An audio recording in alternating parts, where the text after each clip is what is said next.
for all of you guys. So, okay, how many years have you been into music? Now, it's been a while, right?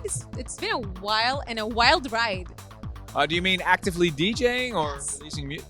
Well, I released my first track in 1992, and I started my DJ career in 1996 when I was, in a local bar in my hometown. And internationally, it really took off in 99. So I've been on the road for 25 years. Yeah.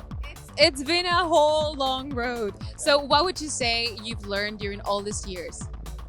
What I've learned, I could talk about this for hours. I think the most important thing is to stay loyal to yourself. Don't focus on the money, focus on the music. Keep focusing on the content. I think the most important thing is always follow your heart, not the chart. Follow, try to make your fans happy. If you play good sets, you have a lot of good balance between new music and some familiar songs, then the fans will love you forever, I think. If you just, stay true to that. Do you enjoy the most doing sets, like live sets, or making music in your home studio? Well, the one thing can't live without, I guess if you're a chef, you want to taste your own food. It's that kind of thing, I love being in the kitchen, but I also love to eat my own food. It's that kind of thing. I cannot be a DJ without producing music because I have all these ideas and want to test them out.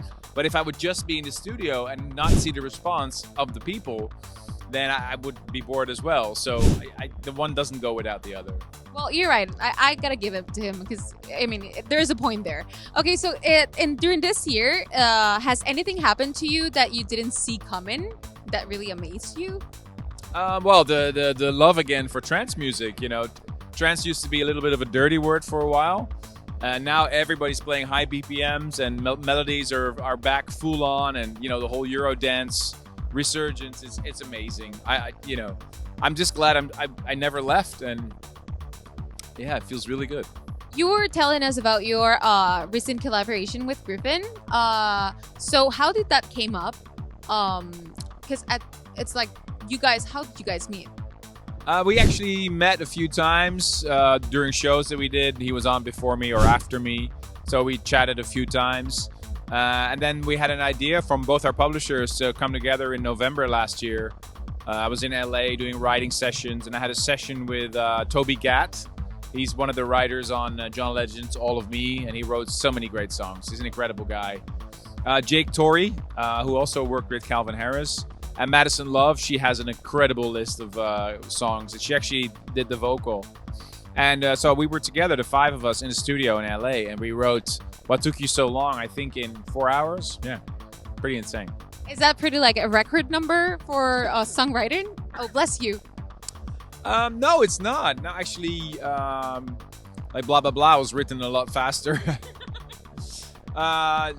It really depends. So, sometimes the song kind of writes itself in 1 hour, and sometimes it takes a year. You write a verse, you go back, you change stuff. But I like that. It's never the same. It's never... Writing music is different. I've never written a song in the exact same way. Like, some people think I always start with a beat. Sometimes I do. Most of the times it's just melodies or chord progressions or, just a silly idea from somebody or a sample, or it can even be sitting at a kitchen table with a guitar, I really like the dynamic of that. What's the craziest way you've written a song, like from a sound, like the craziest way you came up with the song? I remember a track that I wrote in a very early start of my career, and I challenged myself to use just 7 sounds.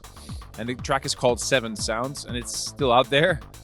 And it just consists of 7 samples, and that's the entire track. It did actually sell pretty well. Okay, but that's quite a challenge. Only with 7 sounds?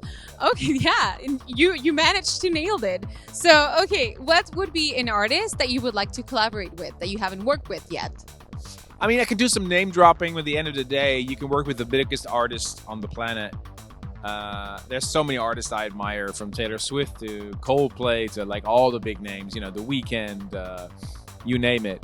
End of the day, it's all about the song. You can work with the biggest name out there. If the song doesn't, work with the crowd, it's not going to work. This is for Taylor. Do you consider yourself a Swiftie? Not really. I mean, I like her work. She's amazing. I mean, she's probably one of the biggest stars alive right now. And I love her music and work, but I'm not like I'm not like a Swiftie as some of the pure Taylor Swift fans. But I do listen to her music and I appreciate her a lot. Yeah, she's amazing. Yeah, she has done pretty good things for the in the songwriting industry and for musicians. Yes. Well, just so like you're also like pretty good for all the EDM world, all the ravers and like music in general. So it's pretty good that you're here with us too today. So yeah, it's been a while. We talked about that since you've been working and you've been inspiring people. But what would you tell someone that would like to begin in the music industry? I think right now it's actually pretty tough to be in the music industry because there's so much music coming out. When Spotify just launched, or there was only like 10,000 tracks released, and now I think it's about 100,000 tracks a day that are being uploaded, something silly like that. I don't know the exact numbers, but it's about that. But that shouldn't discourage you to try something. I think the most important thing is to find your true self. If you are a true artist, you have a song. I strongly believe that every single human being has a hit song in him or her. And I think it's only a matter of finding that song in yourself. Ed Sheeran put it really nice. He said you have to make 100 bad songs before you start making good ones. And there's a truth to that. Sometimes a song can just fall out of the sky into your lap. I call that a higher power, and it just happens. But if you're open to it, I guess it's also about managing expectations. It still does happen, fortunately, that, all of a sudden somebody has a massive hit, the first song they release. It does happen, but it's very rare. So I guess it's all about managing your expectations and try to have fun. If you do something without expectations, you do something from the soul, you'll have fun while creating. I think that's way more valuable than the success that you have with it, because this success will come if something is genuine and if it's good, if it resonates with a lot of people. Yeah. Well, that's a very good advice, and thank you for that. Just be genuine and keep trying. I think that's really going to stick to our minds and our hearts. So, yeah, thank you, Armin, for being with us. It was a pleasure, and I really hope you do. I don't hope. I know you're going to do a great set. So, thank you. Thanks. Until next time.